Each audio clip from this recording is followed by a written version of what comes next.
still waiting for some more people, but we will have to start because we're running short of time. So welcome to this session of the 4th Global DeFi Investment Summit. What is Web3, the future of Internet? I'm Shafiq Qureshi, and I'm the CEO and co-founder at Solix, which is a blockchain-based advisory and consulting firm out of Abu Dhabi. I'm also building a platform called the cryptohub.com, which I can tell you about later. So it's very interesting to have, we have some excellent panelists with us here, obviously with Brad Boyle at that end. Brad is the chairman and founder at Kingaroo. And we have Adrian Nicolescu, entrepreneur and investor, which you already know. I mean, you spent the day with Adrian today. And we have Samia Boumediene. She's the marketing manager at Starstock and also the founder of SamiaNFT.com. So this space of the crypto and blockchain world is very fascinating, as we know. Just when we realize that we've figured out the next big word or the buzzword, there's always something else to keep us on our toes. So we've been hearing about, obviously, the NFT space last year, which was the big buzzword, and then we started talking about the metaverse. And suddenly, we're in the Web3 space, and obviously, even for experts, it gets a bit confusing sometimes. I know some of the people in the audience, they know the space very well, but there's also people who are newcomers to the space. For me, I find it very fascinating, in fact, actually. So today's discussion is going to be about trying to understand what Web3 really is, and hear from the expert panelists that we have. Also trying to filter out the buzz and the hype from the reality. I believe some of you heard about it, and others want to know more. So what I'm going to do is I'm going to start by letting the panelists introduce themselves. So we'll start with you, Adrian. I mean, they know most of you, but... Yes, I'm Adrian Nicolescu. I'm a Romanian serial entrepreneur and investor. I did a longer introduction earlier, so it will be very short. I'm very happy that we have such a discussion. We could speak for days about it. So I will pass the introduction module to you. Thank you very much. My name is Samia Boumediene.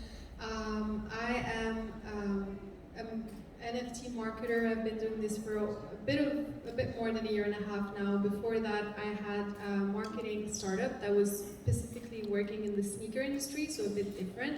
So my job was to set up sneaker customization pop-ups with brands. So we work with Nike, Converse, Puma, Vans, you name it, pretty much any sneaker store in the Middle East. And then after that last year, I discovered NFTs, and I just immediately made the switch to Web3. And from there, I took my experience in traditional marketing and I applied that to Web3, and here we are today. My name is Brad Boyle. I'm from the United States. I'm just over here for a week. I've been to quite a few amazing events. Met our dear moderator over here. I own a company, started a company called Kingaroo.com. We're a brand new L1 blockchain that is centered on what we call immersive commerce, which takes the brands and the consumer all the way from the genesis of the project all the way through payment processing. And our goal is to essentially, in fact, we have a working model. We're licensed in the EU. We haven't launched yet. We're still working in that process right now. But we actually are embedded and integrated in with some of the largest e-commerce engines in the world, including WooCommerce, Magento. We're working with Shopify. So yeah, that's what we're doing. So we essentially take the credit cards out of the equation. So we do it in near instantaneous fashion through delegated proof of stake. Thank you, all of you. So I'd like to start with my first question. It might be a bit too simple for some of you, but I think for the audience it could be very valuable, and also for a broader understanding of the subject. So I would want each one of you to take maybe 1 to 2 minutes and explain what is Web3 based on your understanding of this subject. So I'll start from you. Okay. All right, I guess I can start. So to me, Web 3.0 is the decentralization of the process. It's essentially taking the ownership outside of of the central powers, meaning the Amazons, the Googles, the mass media, as well as to a certain degree governments and banks as well. So as an example, my oldest son is actually handicapped. He has a very rare bleeding disorder that Harvard named after him, right?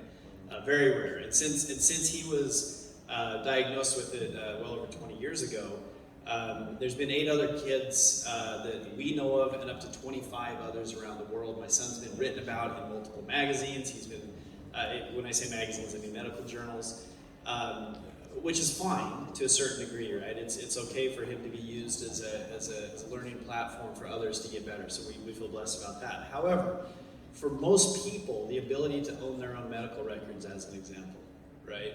The ability for us to maintain our own identity, right? So it's very easy, for example, in the United States and realistically around the world, if you want to get financial information about somebody, people are willing to sell that, right? I should be the one that owns that, right? It shouldn't be a centralized power. And so if my son needs to be written about it, or a pharmaceutical company gains from that, whether it's through recognition or it's through sale of medical, prescriptions or whatever it is, well, then my son should actually benefit from that as well too, right? And that's what really the Web 3.0 does, is it allows us to maintain and hold on to our identity, our purchasing power, instead of somebody else allowing us to have that. So that's how I see Web 3.0. Thanks.